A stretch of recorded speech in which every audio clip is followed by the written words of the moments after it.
Convergence की कुछ special test देखे आप लोगों को याद करने, जब भी हमें ये पूछा जाएगा कि सीरीज कन्वर्जेंट है या नहीं है या एब्सोल्यूट कन्वर्जेंट है, तब हम इस टाइप के टेस्ट यूज करेंगे और बताएंगे कि सीरीज कन्वर्जेंट है या नहीं है। देखिए सबसे पहली बात, अगर कोई भी series summation U N convergent होगी तो हमेशा limit n tending to infinity U N equal to क्या होगा, 0, यानी कन्वर्जेंट होगी तभी ये कंडीशन प्रूफ होगी। अगर ये 0 होगी तो ये कन्वर्जेंट हो या ना हो ये जरूरी नहीं है, ठीक है। लेकिन अगर ये कन्वर्जेंट होगी तो limit n tending to infinity U N हमेशा 0 होगी। अच्छा नेक्स्ट देखिए, अगर एन टेंडिंग टू इन्फिनिटी आप लोगों के पास कोई भी दो सीरीज है, आपने उन दोनों का रेशो लिया, वो एक फाइनाइट नॉन जीरो नंबर आ गया, तो हम ये कहेंगे कि दोनों सीरीज की जो नेचर है वो सेम होगी। यानी कि अगर ये सीरीज कन्वर्जेंट होगी तो ये भी कन्वर्जेंट होगी, और अगर डाइवर्जेंट होगी तो दूसरी भी डाइवर्जेंट होगी, यानी कि दोनों की आइडेंटिकल नेचर होगी। नेक्स्ट, अगर समेशन यूएन, देखिए क्या है, समेशन यूएन एब्सोल्यूट कन्वर्जेंट कहलाएगी कब, जब एक तो आप लोगों को प्रूफ करना पड़ेगा कि मॉड ये वाली जो सीरीज है एब्सोल्यूट कन्वर्जेंट होगी, यानी कि अगर ये इस नंबर से कम हो जाए, यानी कि एक सीरीज एरिया आपने प्रूफ कर दिया इसका मॉड वीएन से लेस है और वीएन क्या हो जाए, कन्वर्जेंट है, तो हम ये कह सकते हैं कि जो समेशन यूएन होगी वो एब्सोल्युटली कन्वर्जेंट होगी। और लास्ट में दो इंपॉर्टेंट टेस्ट जो आप लोगों के लिए बहुत इंपॉर्टेंट है, ठीक है, आप मैक्सिममली जो क्वेश्चन हम टेस्ट करने के लिए करते हैं वो ये वाले दोनों टेस्ट हैं। तो देखिए क्या है, पहला रूट टेस्ट। आप लोग क्या करेंगे, देखिए कि कैसे पता चलेगा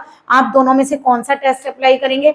अगर आप लोगों की जो भी nth टर्म दी गई है उस nth टर्म में पावर n हो तो आप लोग क्या करेंगे, n पावर टाइप की अगर वो n2 n3 है तो आप लोग ये वाला फॉर्मूला यूज करेंगे, और अगर कोई भी टर्म इस तरह से पावर में नहीं है तो आप लोग फिर रेशो टेस्ट यूज कर सकते हैं।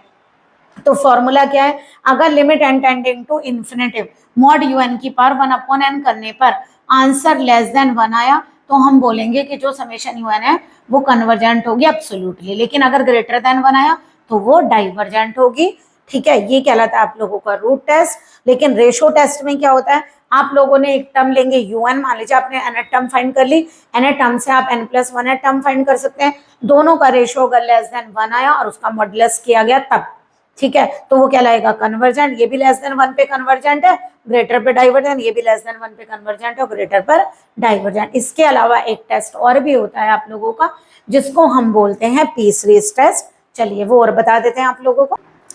देखिए ये है आप लोगों का पी सीरीज टेस्ट।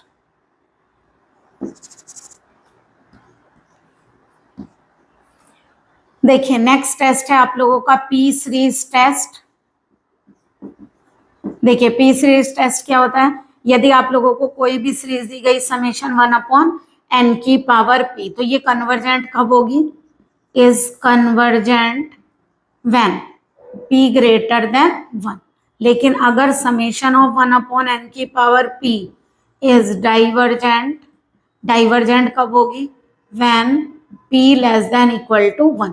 जब p less than equal to क्या हो जाए, 1, तो ये कन्वर्जेंट इस कंडीशन में होगी जब p ग्रेटर देन 1 है और लेस देन इक्वल टू 1 है तो क्या होगी, डाइवर्जेंट। चलिए नेक्स्ट, जैसे मान लीजिए अगर आप लोगों को कोई सीरीज हम दे दें, मान लीजिए मैंने कोई सीरीज दे दी समेशन 1/n², मान लो इस टाइप की कोई सीरीज है, तो जरा कंपेयर करिए p की वैल्यू कितनी है 2, यानी ग्रेटर देन 1, तो यानी कि क्या बोलेंगे ये सीरीज कैसी होगी, कन्वर्जेंट, ओके।